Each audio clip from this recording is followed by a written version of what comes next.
ಇಂದೇ ಡೌನ್ಲೋಡ್ ಮಾಡಿ ಮತ್ತು ನಿಮ್ಮ ನೆಚ್ಚಿನ ಶೋಗಳನ್ನ ಆನಂದಿಸಿ. ನಮ್ಮ ಆತ್ಮಕ್ಕೆ ನಾವು ಸರಿ ಇದ್ರೆ ಅದು ಗೊತ್ತಾಗುತ್ತೆ ಕಣೋ. ಬಟ್ ಇವತ್ತು ಈ ವೇಷದಲ್ಲಿ ಶ್ರಾವಣ ಮಾಸದಲ್ಲಿ ನೀನು ಗೋವಿಂದ ಅನ್ಕೊಂಡ್ ಬಂದಿದ್ಯಲ್ಲ, ಅದೇ ಅರ್ಧ. ನನ್ಗೆ ಬಹಳ ಸಂತೋಷ ಅನಿಸು. ದಾಸಯ್ಯನವರ ಮನೆಗೆ ಅಲ್ಲಿ ಹೋಗಿ ಆ ಜೋಗ ತುಂಬಿಕೊಂಡು ಅದನ್ನ ಎಷ್ಟೋ ಖುಷಿ ಆಗ್ತಿತ್ತು. ಈಗ ನನ್ನ ಮಗನಿಗೂ ಅದನ್ನ ಮಾಡ್ತೀನಿ ನಾನು. ನನ್ನ ಮಗನಿಗೂ ಪ್ರತಿ ಶ್ರಾವಣ ಶನಿವಾರ ಒಂದ್ 4 ಜನದ ಮನೆಗಾದ್ರೂ ಹೋಗಿ ಬರೋದು. ಅವ್ನು ಬಹಳ ಖುಷಿಯಾಗಿ ಹೋಗ್ತಾನೆ. ಅದು ತುಂಬಾ ಚೆನ್ನಾಗಿರುತ್ತೆ ಕಣೋ. ಬಟ್ ನೀನ್ ಮಾಡಿದಲ್ಲ, ಇದು ಪ್ರತಿ ವರ್ಷ ಮಾಡು ರಜತ, ಪ್ಲೀಸ್. ಈ ಹೆಜ್ಜೆನ ಮಾತ್ರ ಹಿಂದಿಡಬೇಡ. ಇಲ್ಲ ತರೋ, ಯಾವ ಕಾರಣಕ್ಕೂ ಇಲ್ಲ ತರೋ. Okay, very good, very happy. Thank you ತರೋ. ರಜತ್, ಅಕ್ಷತಾಗೋಸ್ಕರ ಈ ವೇದಿಕೆಯಲ್ಲಿ ಇವತ್ತು ಈ ಒಂದು ಶ್ರಾವಣದ ಸಂಭ್ರಮದಲ್ಲಿ ಯಾರನ್ನ ಕರೆಸ್ತಾ ಇದ್ದೀರಾ? ಏನ್ ಸೆಲೆಬ್ರೇಟ್ ಮಾಡ್ಬೇಕು ಅನ್ಕೊಂತ ಇದ್ರಿ? ಏನ್ ಕತೆ? ಇಲ್ಲ, ಆ್ಯಕ್ಚುಲಿ ಅವಳಿಗೆ ಸರ್ಪ್ರೈಸ್ ಕೊಡಬೇಕು ಅಂತಾನೆ ಇದ್ದೆ. ಬಟ್ ಅವರು ಅಂಕಲ್ ಎಲ್ಲ ಮಂಡ್ಯಲ್ಲಿರೋ ಕಾರಣ ತೀರಾ ಬ್ಯುಸಿ ಇದ್ರು. ಆಮೇಲೆ ಅವ್ರ ಅಮ್ಮ ಬಂದು ಶಿ ವರ್ಕ್ಸ್ ಇನ್ BMTC. ಅವ್ರದ್ದು ಸ್ಟ್ರೈಕ್ ನಡೀತಿರೋ ಕಾರಣ ಅವರು ಬರಕ್ ಸಾಧ್ಯತೆ ಇಲ್ಲ ಅಂತ ಹೇಳಲ್ಲ. ಎಲ್ಲಾರನ್ನೂ ಕರ್ಸಿದೀನಿ, ಕರೆದ್ಬಿಟ್ರಿ. ಯಾರನ್ನೆಲ್ಲ ಕರ್ಸಿರ? ಕರ್ಸ್ಬಿಡಿ, ಬನ್ನಿ, ಎಲ್ಲ ಬನ್ನಿ. ಬೇರಿಂದ ಬೇರೆ ಆದವರೇ, ಬೇರೆನ ಹುಡುಕಿ ಹೋದವರೇ, ಬೇರನ್ನು ಹುಡುಕಿ ಹೋಗುದೊರೆ, ಬೇರಲ್ಲೇ ನಿನ್ನ ಮೂಲಸೆ. ಆಕ್ಚುಲಿ ಅಕ್ಷತಾ ಕಳೆದ ಒಂದು ಸಂಚಿಕೆನಲ್ಲಿ ಅವ್ರ ತವರು ಮನೆ ಬಗ್ಗೆ ಮಾತಾಡ್ತಾ ಇದ್ರು. ಬಹಳಷ್ಟು ಜನಕ್ಕೆ ಅವ್ರ ತಂದೆ ಬಗ್ಗೆ ಒಂದು ಬಹಳ ದೊಡ್ಡ ಕನ್ಫ್ಯೂಷನ್ ಇದೆ. ಸೋಷಿಯಲ್ ಮೀಡಿಯಾದಲ್ಲಿ ಒಂದಷ್ಟು ಕಮೆಂಟ್ ಓದ್ದೆ, ಯಾಕ್ರೆ ಸುಳ್ಳು ಹೇಳ್ತೀರಾ, ನಾವು ನೋಡಿದೀವಿ ಅವ್ರ ತಂದೆ ಎಲ್ಲಾ ಕಡೆ ಬರ್ತಾರೆ, ರಜತ್ ಅವ್ರ ಮಾವನ ಜೊತೆ ಪಾರ್ಟಿ ಮಾಡೋದಂತೆ, ಅವ್ರ ಜೊತೆ ಅವರು ತಾಯ್ನಾಡ್ಗೆ ಹೋಗ್ತಾರಂತೆ, ಎಲ್ಲ ಇದಂತೆ ಅದಂತೆ. ಇವತ್ತು ನಿಮ್ಮೆಲ್ಲರಿಗೂ ಒಂದು ಸತ್ಯ ಅಕ್ಷತಾ ಅವರೇ ಹೇಳ್ತಾರೆ, ದಯವಿಟ್ಟು ಕ್ಲಾರಿಟಿ ಕೇಳಿಸ್ಕೊಳ್ಳಿ. ಎಲ್ರು ಅನ್ಕೊಂಡಿರೋದೇನಂದ್ರೆ ನಮ್ ಚಿಕ್ಕಪ್ಪನೇ ನಮ್ಮ ಅಪ್ಪ ಅಂತ ಅನ್ಕೊಂಡಿದ್ದಾರೆ. ಸೊ ಬೇಸಿಕಲಿ ಬನ್ನಿ, ಇವರು ಬಹಳ ಮೀಡಿಯಾನಲ್ಲಿ ರಜತ್ ಆದ್ಮೇಲೆ ಇವರೇ ಫೇಮಸ್. ನಿಮಿಷ ಅಂದ್ರೆ ಏನಂದ್ರೆ ನಮ್ಮ ಅಮ್ಮ ಆಫೀಸ್ಗೆ ಹೋಗ್ತಾ ಇದ್ರು, ತಂದೆ ತಾಯಿ ಇಬ್ರು ವರ್ಕಿಂಗು. ಆದ್ರಿಂದ ನಮ್ಮ ಚಿಕ್ಕಮ್ಮನೇ ನನ್ನನ್ನ ಪೂರ್ತಿ ನೋಡ್ಕೊಂಡಿರೋದು. ಆಮೇಲೆ ಅವ್ರಿಗೆ ಹೆಣ್ಮಕ್ಳು ಅಂದ್ರೆ ತುಂಬಾ ಇಷ್ಟ. ಆಮೇಲೆ ಅವ್ರ ಇಡೀ ವಂಶದಲ್ಲಿ ಯಾರು ಹೆಣ್ಮಕ್ಳು ಇರಲಿಲ್ಲ. ಅವ್ರಿಗೂ ಮಗ, ನನ್ನ ತಮ್ಮ ವಿಕ್ಕಿ ಅಂತ. ಸೊ ಅದರಿಂದ ನನ್ನನ್ನು ತುಂಬ ಇಷ್ಟಪಟ್ಟು ಬೆಳೆಸ್ತಾ ಇದ್ರು. ಸೊ ಎಲ್ರಿಗೂ ಅಂದ್ಕೊಂಡಿರೋದು ನಾನು ಅವ್ರ ಮಗಳು ಅಂತ. ಈಗಲೂ ಅಷ್ಟೇ, ಇಡೀ ಮಂಡ್ಯದಲ್ಲಿ ಎಲ್ಲರೂ ಅಂದ್ಕೊಂಡಿರೋದು ನಾನು ಅವ್ರ ಮಗಳು ಅಂತಾನೆ, ಸ್ವಂತ ಮಗಳು ಅಂತಾನೆ. ಎಲ್ಲರಿಗೂ ನೋಡ್ರಪ್ಪ, ನಮ್ಮ ರುದ್ರೇಗೌಡರು ಅಕ್ಷತಾ ಅವರ ಚಿಕ್ಕಪ್ಪ. ಬಟ್ ಏನು ಅಂದ್ರೆ ತಂದೆ ಅಷ್ಟೇ ಚೆನ್ನಾಗಿ ನೋಡ್ಕೊಂತಾರೆ, ತಂದೆ ಅಷ್ಟೇ ಪ್ರೀತಿ ಕೊಡ್ತಾರೆ. ಇನ್ನೊಂದು ವಿಷಯ ಹೇಳಬೇಕಿತ್ತು, ಸಂತೋಷದ ವಿಷಯ. ಕಾಲ್ ಮಾಡಿದ್ರು ಅವರು. ಸೊ ಹೌದು, ಕಾಲ್ ಮಾಡಿ ಅದನ್ನ ನಾನು ಆಕ್ಚುಲಿ ಹೇಳ್ಬೇಕಂತ ಇದ್ದೆ. ಬಟ್ ಇವರೆಲ್ಲ ಅಕಸ್ಮಾತ್ ಬಂದ್ರೆ ಹೇಳೋಣ ಅಂತ ಸುಮ್ಮನೆ ಇದ್ದೆ. ಕಾಲ್ ಮಾಡಿ ಮಾತಾಡಿದ್ರು, ಮಕ್ಳ ಹತ್ರನೂ ಮಾತಾಡಿದ್ರು. ಅವ್ರು ಆಕ್ಚುಲಿ ಸ್ವಲ್ಪ ಹೆಲ್ತ್ ಇಶ್ಯೂಸ್ ಇರೋದ್ರಿಂದ ಅವ್ರು ಇವತ್ತು ಬರಕ್ ಆಗಿಲ್ಲ, ಇಲ್ಲಾಂದ್ರೆ ಖಂಡಿತ ಬರ್ತಿದ್ರು ಅಂತಾನು ಹೇಳಿದ್ರು. ಬಟ್ ಸಂತೋಷದ ವಿಷಯ ಅಂದ್ರೆ he spoke to me and the kids also. ಇದು ಲೈಕ್ ಅಂದ್ರೆ ಹೋಪ್ಸ್ ಕೊಟ್ರು ಅಷ್ಟೇ. 11 ವರ್ಷ ಆದ್ಮೇಲೆ ಮಾತಾಡಿದ್ದ. ಹೌದೌದು, ಬಹುಶಃ ನನಗೆ ಅನ್ಸುತ್ತೆ ಯಾವ್ದು ಗೊತ್ತಾ ತುಂಬಾ ಇಂಪ್ಯಾಕ್ಟ್ ಆಗಿರೋದು. ನಾಗರಾಜ್ ಸತ ಬಾ, ನಿನ್ನ ನೋಡ್ಬೇಕು, ನಾನು ಆಟಾಡ್ಬೇಕು. ಏನೇ ಆಗಿರೋ ಕರಳ ಬಳ್ಳಿ ಯಾವತ್ತೂ ಬಿಡಲ್ಲ.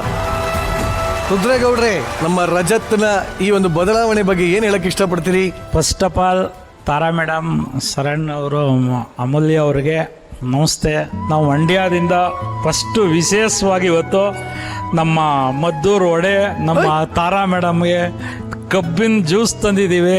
ನಮ್ಮ ಶರಣ್ ಅವ್ರಿಗೆ ಮತ್ತು ಈ ಬೊಂಬೆ ನಮ್ಮ ಅಮೂಲ್ಯ ಅವರ ಮಕ್ಕಳಿಗಾಗಿ ನಾವು ಮಂಡ್ಯದಿಂದ ತಂದಿದ್ದೀವಿ. ಫಸ್ಟ್ ಅವ್ರಿಗೇನಾದರೂ ಟೇಸ್ಟ್ ಮಾಡಿಸ್ತೀರಾ? ಅದಿರ ವೈ ನಾಟ್, ಖಂಡಿತ ಸರ್, ಕೊಡಿ ಸರ್.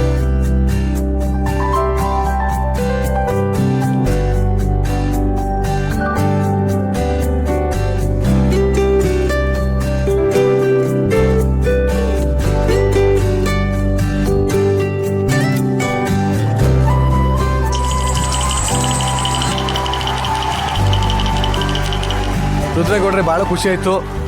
ರೋಡೆ, ಕಬ್ಬು, ಚನ್ನಪಟ್ಟಣದ ಬೊಂಬೆಗಳು ಎಲ್ಲದನ್ನು ತರಿಸಿರಾ. Thank you very much. ಬಲೆ ಸಂತೋಷ ಆಯ್ತಣ್ಣ. Thank you. ಅಕ್ಷತಾ, ಪಟ್ ಅಂತ ಕ್ವಿಕ್ ಆಗಿ ಪರಿಚಯ ಮಾಡ್ಕೊಟ್ಬಿಡಿ. ಇವ್ರು ನಮ್ಮ ತಾಯಿ ಸರೋಜಾ ಅಂತ, ಇದು ನಮ್ಮ ಅಣ್ಣ ಪ್ರದೀಪ್ ಅಂತ, ಆಮೇಲೆ ಅದು ನಮ್ಮ ಚಿಕ್ಕಪ್ಪ ರುದ್ರೇಗೌಡರು ಅಂತ, ಅದು ನಮ್ಮ ಚಿಕ್ಕಮ್ಮ, ಅದು ನಮ್ಮ ಅತ್ತೆ, ಅವರು ನಮ್ಮ ಚಿಕ್ಕಮ್ಮ, ಆಮೇಲೆ ಇವರು ನಮ್ಮ ಚಿಕ್ಕಪ್ಪ, ಆಮೇಲೆ ಇವರೆಲ್ಲ ಅಣ್ತಂಕೆಗಳು. ಆಮೇಲೆ ಮಧು ಅಣ್ಣ ಅಂತ, ಕನಕಪುರ ಮಧು ಅಣ್ಣ ಅಂತ, ಅವರು ನಮ್ಮ ದೊಡ್ಡಪ್ಪ. ಆಮೇಲೆ ನಾಗಣ್ಣ, ಅಮರಾವತಿ ಹೋಟೆಲ್ ಇದೆಯಲ್ಲ ಅವರು ಆಮೇಲೆ ಅವ್ರು ಸೋಮ ಅವರು ಅಂತ. ಸೊ ಇವರೆಲ್ಲ ಹೆಂಗೆ ಅಂದರೆ ಊರಲ್ಲಿ ನಮ್ಮ ಅಣ್ಣ ತಮ್ಕೆಗಳೆಲ್ಲರೂ. ಸೊ ಒಂದೇ ಊರು ನಾವೆಲ್ಲ. ರುದ್ರಗೌಡ್ರೆ ಸರ್, ನನಗೆ ನೀವು ಎಂಟ್ರಿ ಆಗ್ತಿದ್ದಂಗೆ ನನಗೆ ಏನು ಅನ್ನಿಸ್ತು ಗೊತ್ತಾ, ಅಂಬರೀಷ್ ಅಣ್ಣವ್ರು ನೋಡ್ದಂಗೆ ಎಲ್ಲರೂ ಅದೇ ಹೇಳೋದು ಅವ್ರಿಗೆ. ಅದೇನೋ ಗೊತ್ತಿಲ್ಲ, ನೀವು ಅವ್ರ ಸ್ನೇಹಿತರು, ಅವ್ರನ್ನ ಎಷ್ಟು ನೀವು ಪ್ರೀತಿಸ್ತೀರಾ ಅಂತ ಅನ್ನೋವಂಥದ್ದು ನಿಮ್ಮ ಅಪೀರಿಯನ್ಸ್ ಅಲ್ಲ ಅಂತಲ್ಲ ಮಾತ್ರ ಅಲ್ಲ, ಅವರ ಇದೆ ಗೊತ್ತಾ, ಅಂಬರೀಷ್ ಅವರ ಖಂಡಿತವಾಗ್ಲೂ ಹಂಗೆ ಕ್ಯಾರಿ ಮಾಡ್ತೀರಾ ನೀವು. ಏನಕ್ಕೆ ಅಂದರೆ ನಿಮ್ಮ ಒಳಗಡೆ ಇರುವಂಥ ಅಂಬರೀಷ್ ಅಣ್ಣವ್ರ ಮೇಲೆ ಇರುವಂಥ ಭಾವನೆ, ಪ್ರೀತಿ ಅದು. ಆಮೇಲೆ ಇನ್ನೊಂದು ವಿಚಾರ, ಇಲ್ಲಿ ನಮ್ಮ ಹುಡುಗ ಇದ್ದಾನೆ, ಕರಿತೀನಿ ತಡ್ರಿ, ಬಾರಪ್ಪ ಇಲ್ಲಿ. ಇವನು ಚೇತನ್ ಅಂತ, ನಮ್ಮ ಹುಡುಗ, ನನ್ನ ಡ್ರೈವರ್ ಇವನು, ಮಂಡ್ಯದವನೇ. ನಾನು ಮೈಸೂರಿಗೆ ಯಾವಾಗ್ಲಾದ್ರೂ ನಾನು ಹೋಗ್ತೀನಿ ಅಂತಂದ್ರೆ ಒಂದು ಕಡೆ ಸ್ಟಾಪ್ ಆಗುತ್ತೆ, ಒಂದು ಕಡೆ ಈ ಡಯಟಿನ ವಿಚಾರದಲ್ಲಿ ಬ್ರೇಕ್ ಆಗುತ್ತೆ. ಅದೇನು ಅಂತ ಅವನೇ ಹೇಳ್ತಾನೆ. ಎಸ್ ಬ್ರದರ್, ಹೇಳಿ. ಮದ್ದೂರು ಟಿಫನೀಸ್ ಮೈಸೂರು ಯಾವಾಗೇ ಹೋದ್ರು ಇಲ್ಲ, ನನ್ನ ಬಿಟ್ಟು ಅವರೇ ಬೈಕಲ್ಲಿ ಹೋದ್ರು, ಬೈಕಲ್ಲಿ ನಿಲ್ಸ್ಬಿಟ್ಟು ಹೆಲ್ಮೆಟ್ ಹಾಕೊಂಡು ಯಾರಿಗೂ ಗೊತ್ತಿಲ್ಲದೆ ಇರೋ ತರ ಹೋಗಿ ಅವರೇ ತಗೊಂಡು ಅಲ್ಲಿ ತಿನ್ಬಿಟ್ಟೆ ಅಲ್ಲಿಂದ ಮುಂದಕ್ಕೆ ಜರ್ನಿ ಸ್ಟಾರ್ಟ್ ಮಾಡೋದು. ಮದ್ದೂರು ವಡೆ ತಿನ್ನಕ್ಕೆ ಹೋಗ್ತೀರಾ? ಮದ್ದೂರು ವಡೆಯಲ್ಲಿ ಮದ್ದೂರು ಟಿಫನೀಸ್ ಅಲ್ಲ, ಅದಂತೂ ಅವ್ರ ಫೇವ್ರೇಟ್ ಅದು. ಇಷ್ಟು ದಿನ ಹೋಗಿದ್ದಾರೆ, ಅವ್ರಾಗ ಅವ್ರು ಬಾಯ್ಬಿಟ್ಟು ಹೇಳೋ ತನಕ ಅಲ್ಲಿ ಹೋಟ್ಲವ್ರಿಗೂ ಯಾರಿಗೂ ಗೊತ್ತಿಲ್ಲ. ಈ ಶೋ ಆದ್ಮೇಲೆ ನೀವು ಅಲ್ಲಿ ಹೋಗೋದು ಕಷ್ಟ ಇದೆ. ಎಲ್ಲರೂ ಹೆಲ್ಮೆಟ್ ಹಾಕೊಂಡು ಹೋದ್ರು. ಏನಕ್ಕೆ ಕೇಳಕ್ ಬಂದೆ ಗೊತ್ತಾ, ಇವತ್ತು ನಾನು ಇದಕ್ಕಿಂತ ನನ್ನ ಫೇವ್ರೇಟ್ ಅದು ಅಂತ ನಾನು ಹೆಂಗೆ ನಿರೂಪಿಸ್ಲಿ ನಾನು. ಇವತ್ತು ನಾನು ಬ್ರೇಕ್ ಮಾಡೋದು ಒಂದೇ ಊಟ, ಅದು ಮದ್ದೂರು ವಡೆ. ಇವತ್ತು ನನಗೆ ಅದನ್ನು ತಂದ್ಕೊಟ್ಟಿದ್ದೀರಾ ಅಂತಂತಂದ್ರೆ ಇದಕ್ಕಿಂತ ಒಂದು ಸಂತೋಷ ಬೇಕಾ ನನಗೆ? ಸೂಪರ್. ಇಡೀ ಮಂಡ್ಯ ನೋಡ್ದಂಗೆ ಆಗ್ತಾ ಇದೆ ನನಗೆ. ಥ್ಯಾಂಕ್ ಯು ಈ ಶೋಗೆ ಬಂದಿದ್ದು. ಆಮೇಲೆ ರಜತ್ ಸರ್, ಶ್ರೀಕೃಷ್ಣ ಪರಮಾತ್ಮ ಒಂದ್ ಕಡೆ ಹೇಳ್ತಾರೆ, ಬದಲಾವಣೆ ಜಗದ ನಿಯಮ. ಹಿಂದೆ ಯಾರದ್ದು ಆಗಿದ್ದು ಇವತ್ತು ನನ್ನದಾಗಿದೆ, ಇವತ್ತು ನನ್ನದಾಗಿದ್ದು ನಾಳೆ ಇನ್ನೊಬ್ಬದ್ದು ಯಾರದ್ದು ಆಗುತ್ತೆ. 101% ನೀವು ಒಪ್ಪದೇ ಇರಿ, ಬದಲಾವಣೆ ಜಗದ ನಿಯಮ ಅಂತ. ನೀವು ಒಪ್ಕೊಂಡ್ಬಿಟ್ಟಿದ್ದೀರಾ ಗೊತ್ತಾ, ನಿಮ್ಗೆ ಇನ್ಮೇಲೆ ಸಂಕಷ್ಟಗಳೇ ಇಲ್ಲ ರೀ. Thank you so much sir. I love you student. Thank you sir. I love you student. I love you master. Rajat ಅವರೇ, ನಿಮ್ಮ ವಿಚಾರಕ್ಕೆ ಬರ್ತೀನಿ. ನನಗೆ ಈ ನಂಬರ್ಸ್ಗಳ ವಿಚಾರ ನನಗೆ ಅಷ್ಟು ಚೆನ್ನಾಗಿ ಗೊತ್ತಿಲ್ಲ. ನನಗೆ ಫಸ್ಟ್ ಟೈಮು ಒಂದು ಶೋಗೆ ಬರ್ತಾ ಇದ್ದೀನಮ್ಮ, ಇದು ಹೆಂಗೆ ಹೋಗ್ತಾ ಇದೆ, ಹೆಂಗೆ ರೀಚ್ ಆಗ್ತಾ ಇದೆ, ಇದು ಎಷ್ಟು ಸಕ್ಸಸ್ಫುಲ್ಲು, TRP ಅಂತಾರೆ, ಇನ್ನೇನೋ ಅಂತಾರೆ. ಈ ನಂಬರ್ಸ್ಗಳ ಕ್ಯಾಲ್ಕುಲೇಷನ್ ನನಗೆ ಗೊತ್ತಿಲ್ಲ. ಈ ಸಕ್ಸಸ್ಫುಲ್ ಹೆಂಗೆ, ಈ ಶೋ ಸಕ್ಸಸ್ಫುಲ್ ಅಂತ ನಾವು ಕಂಡುಹಿಡಿಯೋದು ಅಂತ ಅನ್ಕೊಂಡಿದ್ದೆ. ಇವತ್ತು ನಿಮ್ಮ ತಂದೆಯವ್ರನ್ನ ಮಾತಾಡಿಸಿ, ಅಥವಾ ನಿಮ್ಮ ಮದುವೆಗೆ ಅವ್ರು ಬಂದಿಲ್ಲ, ನಾನು ಮಾತಾಡಿಸಿ 11 ವರ್ಷ ಆಯಿತು ಅಂತ ಹೇಳಿದ್ರಿ. 11 ವರ್ಷದ ನಂತರ ನಿಮ್ಮ ತಂದೆ ನಿಮಗೆ ಒಂದು ಕಾರ್ಯಕ್ರಮದ ಮುಖಾಂತರ ಕಾಲ್ ಮಾಡ್ತಾರೆ ಅಂತ ಹೇಳ್ತಾರಲ್ಲ, ಅದು ಈ ಶೋ ಸಕ್ಸಸ್ಫುಲ್ ಅಂತ ಅನ್ನೋವಂಥದ್ದು ನನಗೆ ಗೊತ್ತಾಗಿತ್ತು. ಈ ಶೋ ಇನ್ನೇನೇನು ಮಾಡುತ್ತೋ ಏನೋ ಗೊತ್ತಿಲ್ಲ, ಈ ಥರದ ಸಂಬಂಧಗಳನ್ನು ಮತ್ತೆ ಅದನ್ನು ಬೆಸಿಗೆ ಹಾಕುತ್ತೆ ಅಂತ ಅನ್ನೋದಾದರೆ ಇದು ತುಂಬ ದೊಡ್ಡ ಸಕ್ಸಸ್ಫುಲ್ ಶೋ ಅಂತ ಅನ್ನೋವಂಥದ್ದು ನನ್ನ ಅಂತರಾತ್ಮದಲ್ಲಿ ಅನ್ನಿಸ್ತಾ ಇರೋವಂಥದ್ದು. ಮತ್ತೊಮ್ಮೆ ಎಲ್ಲರಿಗೂ ಕೂಡ ಬಂದಂಥ ಎಲ್ರಿಗೂ ಕೂಡ ನಮಸ್ಕಾರಗಳು ಸರ್. ತುಂಬ ಥ್ಯಾಂಕ್ಸ್ ಈ ವೇದಿಕೆ ಮೇಲೆ ಬಂದಂಥ. Thank you so much sir. Thank you so much. ಇವತ್ತು ಅವ್ರಿಗೆ ತವ್ರ ಮನೆಯಿಂದ ಒಂದು ಗಿಫ್ಟ್ ತಂದಿದ್ದೀವಿ ಮಗಳಿಗೆ. ವರಮಹಾಲಕ್ಷ್ಮಿ ಹಬ್ಬದ ಪ್ರಯುಕ್ತ ಒಂದು ಗಿಫ್ಟ್ ಕೊಡ್ತಾ ಇದೀವಿ. ಕೊಡಿ.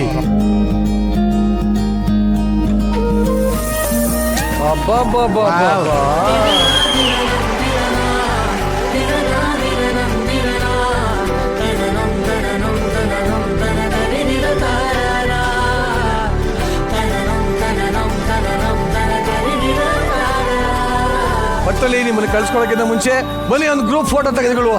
ಬನ್ನಿ.